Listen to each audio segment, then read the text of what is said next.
l'idolâtrie qui tourne autour des hommes de Dieu. Dieu, pour se manifester, peut utiliser un homme pour nous faire du bien. Et Dieu utilise les hommes. Dieu peut m'utiliser, Dieu peut t'utiliser, Dieu peut utiliser qui il veut, comme il veut. Alléluia. Mais lorsque Dieu utilise un homme, cet homme-là devient un instrument. C'est tout. Il n'est pas la source du miracle, il n'est pas la source de la vie, il n'est pas la source de la bénédiction. C'est simplement un instrument. Lundi, je vous ai pris l'illustration du micro. Ce n'est pas le micro qui parle, c'est moi qui parle. Le micro n'est qu'un instrument. Le micro ne fait que porter ma voix. Mais la voix vient de moi, c'est moi qui parle. La même manière, lorsque Dieu utilise un homme, Dieu l'utilise comme un instrument. Dans ce texte-là, on voit Dieu qui utilise Paul pour qu'un miracle se fasse. Et Paul n'était pas seul, il était accompagné de Barnabas.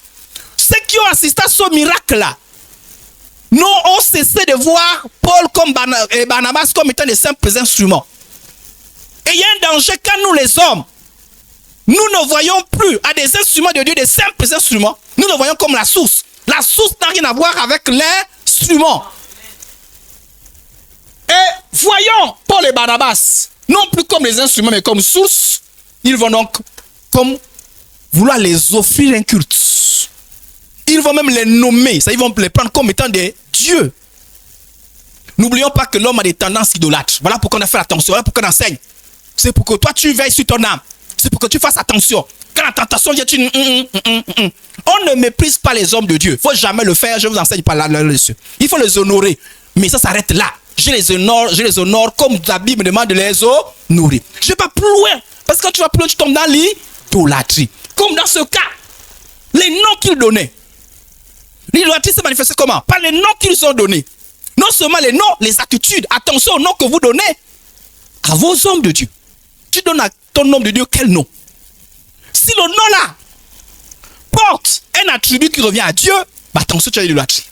Non seulement il y avait le nom, mais aussi l'attitude. Ils vont comme vouloir les offrir un culte. Or, le culte revient à Dieu seul. Heureusement qu'ils avaient affaire à des hommes avertis. Soyez des personnes averties. Lorsqu'on veut maintenant vous élever au-dessus, comme étant Dieu, faites attention, agissez comme Paul, agissez comme Barnabas. Ils vont déchirer les habits, ils vont dire, ah, ce que vous faites là, c'est grave. Frères et sœurs, ne faisons pas cela. C'est grave. Nous ne sommes que des simples hommes. Comment on arrive à faire des hommes des idoles? Lorsque tu vois l'homme est la source de puissance. Lorsque tu cherches Dieu, au lieu de chercher Dieu, tu cherches un homme.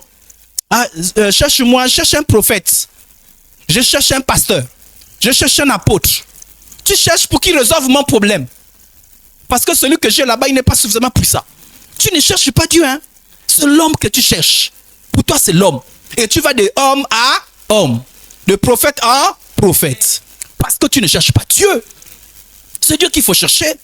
Et plaise à Dieu d'utiliser qui il veut. Lorsque tu fais maintenant des hommes des sources de guérison. Et je vois des gens, hein, c'est-à-dire qu'ils font leurs efforts, non pas à chercher Dieu.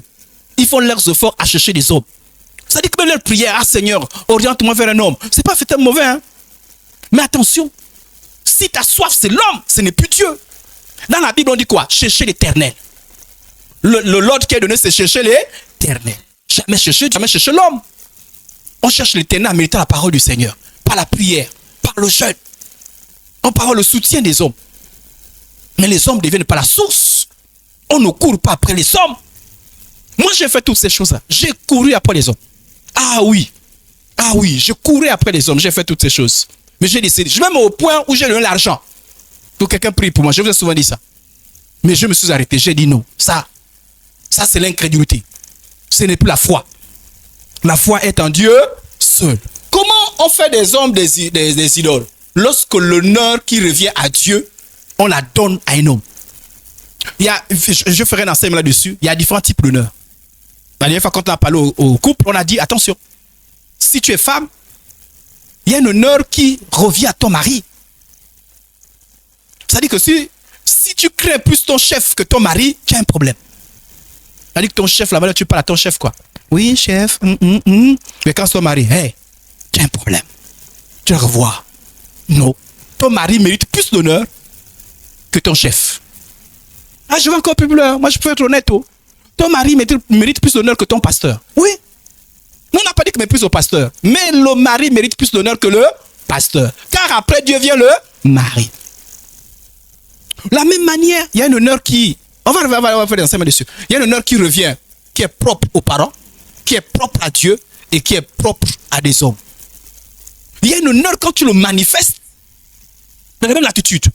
On dit par exemple qu'il n'est pas bien de se prosterner devant les hommes. N'est-ce pas? Le fait de se prosterner revient à Dieu seul. C'est-à-dire que quand tu te prosternes, si ce n'est pas Dieu, ça gêne. Ça gêne. Il y a une attitude, quand les courbettes que tu fais là, quand ce n'est pas Dieu, ça gêne. Pourquoi? Parce qu'on se dit, l'attitude là, ça convient à Dieu, pas un homme.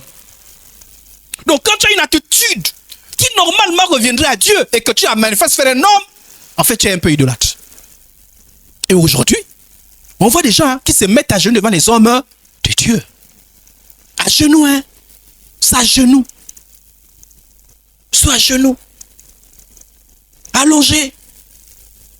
C'est idolâtrie. C'est idolâtrie. Ça veut dire que tu es en train de dire que ta source c'est cet homme-là. Tu te détournes de Dieu. Pourquoi les gens font ça? Parce qu'ils veulent le miracle. Mais ce miracle vient de qui? De Dieu ou de l'homme? Ça veut dire que dans ton esprit, toi qui te coupes, c'est que tu as cessé de voir Dieu et tu ne vois plus que l'homme. Et ça devient de l'idolâtrie.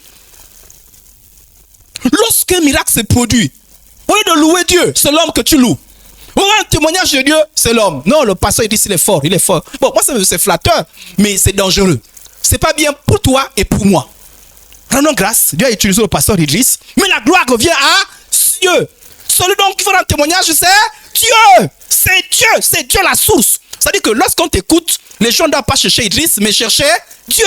Or, si en t'écoutant, les gens courent plus vers Idriss que chez Dieu, tu as un problème dans ton grand témoignage. Amen, amen. Donc, fais attention. Fais attention. La foi, c'est Dieu. La source, c'est Dieu. Tout, c'est Dieu. C'est les simples instruments. Les instruments restent les instruments.